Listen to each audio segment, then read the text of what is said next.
That's still kind of their problem. I think the rotation you could see working out, the lineup working out. I don't know how they solve this bullpen problem. You just can't just pay money to a bullpen because you end up paying money to guys who did good last year. Relievers don't work like that. You kind of got to go through the minor leagues to figure out guys who are like on their way up, not the guys who did it. I just don't know that you can ever just say, we got enough money, let's go buy a bullpen, because you end up overpaying for guys who delivered last year, not for guys who are going to do it this year. Let's go. You mentioned those Dodgers. Everything is connected to the Dodgers. All I see is like almost no hitters, lose, almost no hitter, win, whatever.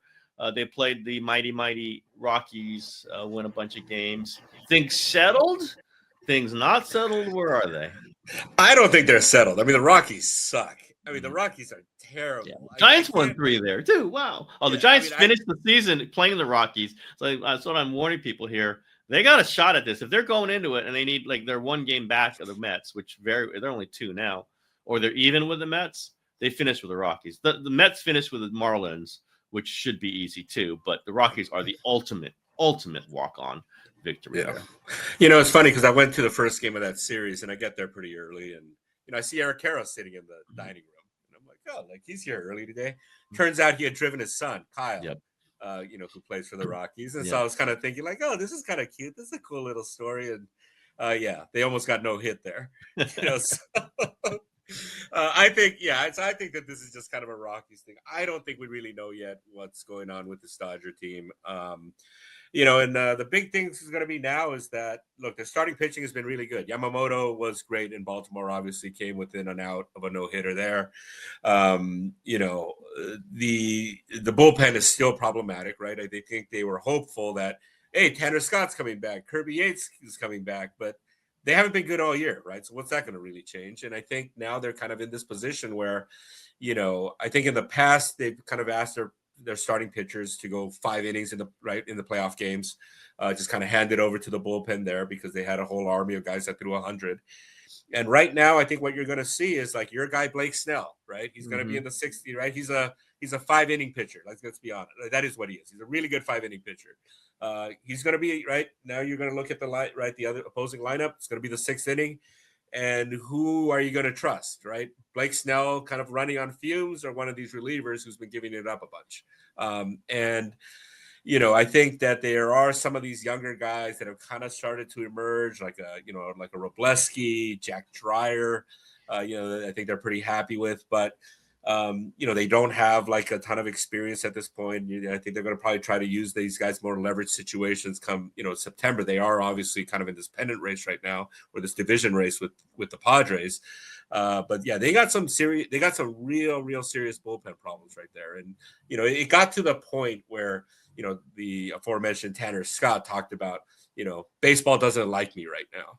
I mean, you kind of talk about a white flag. That kind of sounds like one right now. And he just kind of can't get it going, right. He was the one who lost the game where Yamamoto, I think they're the first team in baseball history to have a no-hitter through 8 2/3 and lose that game. He was the one that gave up the winning run.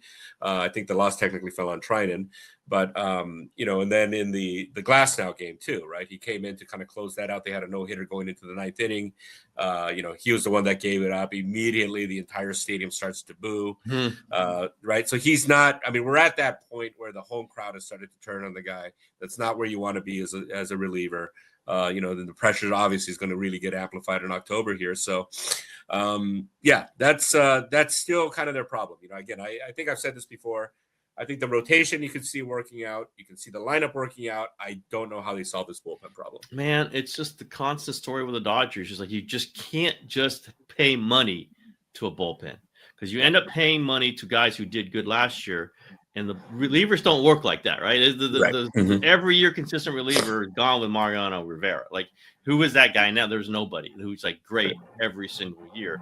You kind of got to go through the minor leagues, right? You got to kind of figure out guys who are like on their way up, not the guys who did it. Like Trinan, he's fine, I guess, but like he was good last year, and then he's going to not be great this. Like, it's just going to kind of go like that. You can't just throw money at it. Tanner Scott was great.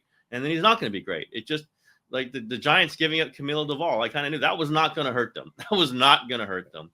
And he's been terrible with the Yankees. I don't know why the old Billy Bean thing, never pay for a reliever, never trade for a reliever. Now, he kind of did once or twice, but you kind of try to get the guys who aren't valuable, and then they're going to be next year. Giants gave up Rogers and Duvall, and their bullpen's still fine. Not great, but it's fine. Peguero out of nowhere. There's a 28-year-old rookie throwing 100 miles an hour, and there's ridiculous changeups or whatever that secondary pitch he is. It's just weird that the Dodgers never really, until they, when Kenley Jansen was going really well, they had somebody at the end. They've not really had that kind of set up that way. They kind of patched it together last year in the playoffs, but it's just interesting. And I just don't know that you can ever just say, we got enough money, let's go buy a bullpen, because you end up overpaying for guys who delivered last year, not for guys who are going to do it this year. Meanwhile, the Giants, they lost yesterday, but they've been smoking. I don't do this, but I think they got a real shot at this. They're only 2 back in the Mets. They lose in the tiebreaker, but you start getting the Mets are falling apart. Now they might put it together. If the Mets just play decently, they're going to be in over the Giants, but they might not. And the Giants probably won't be as hot as they've been with 13-3, whatever it's been. Now 13-4, something like that.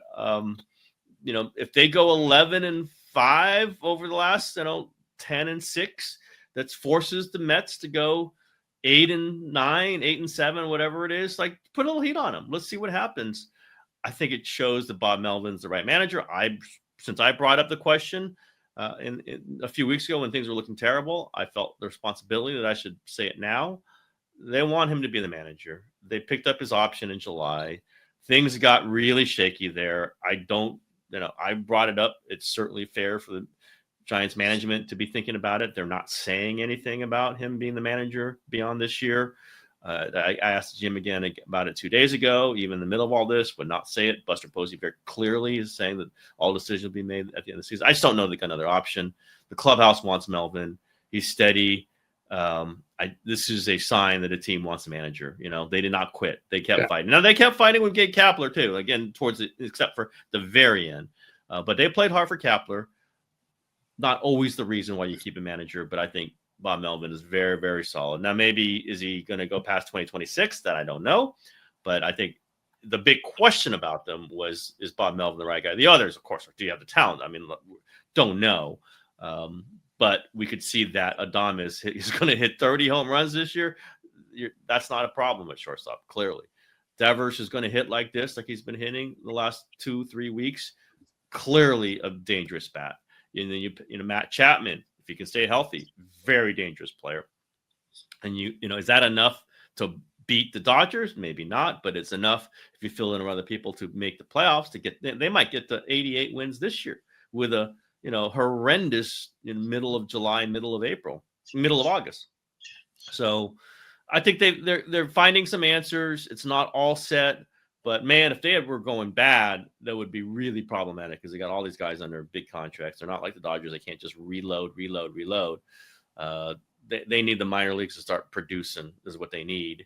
They need Bryce Eldridge, their number one prospect, to be good next year. But a lot of things have kind of calmed there, I think. And maybe they even, they go in last weekend with a shot at it with the home series against the Rockies. You have to feel good at least that you got to that spot. Yeah. Well, this weekend's going to be interesting, right? The Dodgers go up there. Dodgers here. Yep. Right. Some of the Japanese reporters that are around a lot covering Ohtani, I guess, were up there not too long. The Cubs are there, right? With Seiya Suzuki. God. I guess. Yeah. Right. Some of the right, and these Japanese reporters, they're a little bit more invested in these results, maybe than I am. I think they're they want the Dodgers to do well, obviously, because if not, there's no work in October for them. And some of them came up to me, and keep in mind, they watch the game much more carefully than we do. Right? They are tracking every single pitch, and a couple of these guys came up to me, and they're like, the Giants are really good, almost as if kind of warning me, hey, this could get ugly this coming weekend, so that I think is going to be kind of interesting that they're, seems like things are kind of working out there.